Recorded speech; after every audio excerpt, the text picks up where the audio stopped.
নমস্কার, অনিতা বসু। মহাকালের পুরাণ। মহাকালের পুরাণ এর আগের দিনই আপনাদের বলছিলাম, এটাকে সহজ পুরাণ বললেও যদি ভালোভাবে বোঝানো যায় সাধারণ মানুষের কাছে পৌঁছানোর জন্য, সেই প্রচেষ্টাতেই আজকে আপনাদের আমি শুধু পুরাণের গল্প বলবো না, আজকে আপনাদেরকে বলবো এমন একটা জিনিসের কথা যেটা আপনারা প্রায় জানেনই না।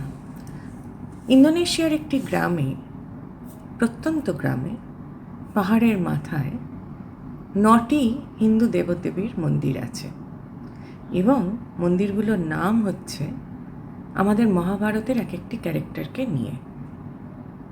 2019-এ পৌঁছে গেছিলাম পায়ে পায়ে সেই মন্দিরের কাছে, এবং যখন মন্দিরে পৌঁছলাম খুব অবাক লেগেছিল।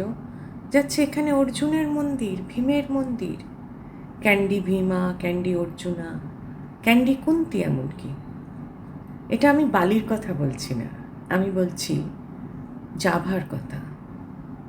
সেখানে একটি জায়গা আছে, সে জায়গাটার নাম হচ্ছে দিয়েং প্ল্যাতু, দিয়েং মালভূমি। সেই দিয়েং মালভূমিতে পরবর্তীকালে জানতে পারলাম যে সেখানে একটি অদ্ভুত অনুষ্ঠান হয়। কি সেই অনুষ্ঠান? সেই অনুষ্ঠান হলো এমন একটি অনুষ্ঠান যেখানে বাচ্চাদের মাথায় রাতারাতি জটা তৈরি হয়, এবং যতক্ষণ না বাচ্চারা বলবে আপনাকে,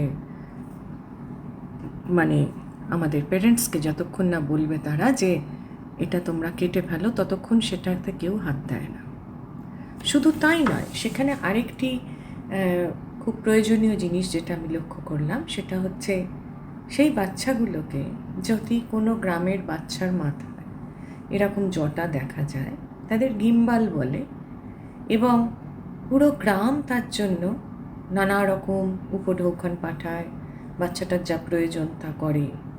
যখন সেই বাচ্চা বলবে তখন হিন্দু ব্রাহ্মণরা বা পণ্ডিতরা আসবেন, তখন তারা ওই মন্দিরেতে পুজো করে চুল কেটে সামনের একটি লেকে বিসর্জন দেওয়া হবে। খুব অদ্ভুত না? কারণ এরা কেউ হিন্দু ধর্মাবলম্বী নয়।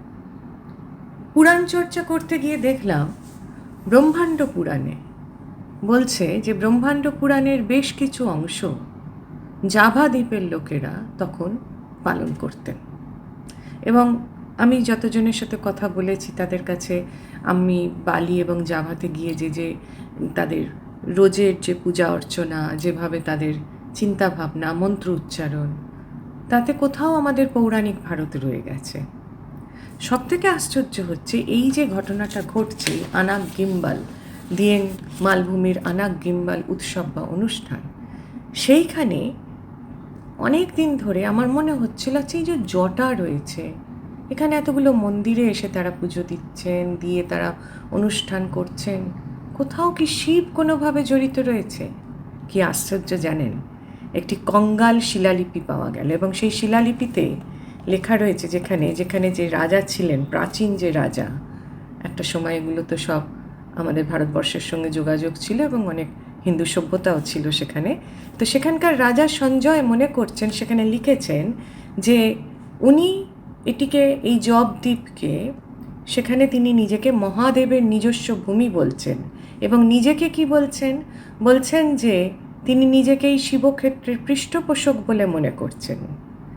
এই কঙ্গাল শিলালেখ থেকে আমরা আরও জানতে পারি যে তখনকার দিনে কিরমভাবে রাজারা শিবের আরাধনা করতেন, এবং তার সাথে বৌদ্ধ ধর্ম, শৈব ধর্ম দুটোই ছিল। কি অদ্ভুত না? পৃথিবীর কোন প্রান্তের একটি গ্রামের বাচ্চাদের হঠাৎ করে জ্বর আসছে, সেই জ্বর যা আসার 3 দিনের মাথায় দেখা যাচ্ছে তাদের মাথায় জটা হচ্ছে, এবং সেই জটা তার অনুমতি ছাড়া একটি নির্দিষ্ট দিনে কাটা যায় না, এবং সেটি কাটার পর একটি লেকেতে বিসর্জন দেওয়া হয়। খুব অদ্ভুতভাবে সেই লেকের জলের রং পরিবর্তন হয়। হতে পারে সেখানকার কোনো ভূতাত্ত্বিক বা ভৌগোলিক কোনো অবস্থানের জন্য, কি মাটির গঠনের জন্য সেটা হয়, কিন্তু সেখানকার মানুষ এখনও মনে করেন এটি শিবের আশীর্বাদের মতোই। নমস্কার, শুনতে থাকুন অনিতা বসুর সাথে সহজ পুরাণ, মহাকালের পুরাণ। অনেক উৎসব, অনেক অনুষ্ঠান, অনেক মন্দিরের কথা যেগুলো আমরা জানি না। ভালো লাগলে আমার বই পড়বেন, ভালো লাগলে সাবস্ক্রাইব করবেন। নমস্কার।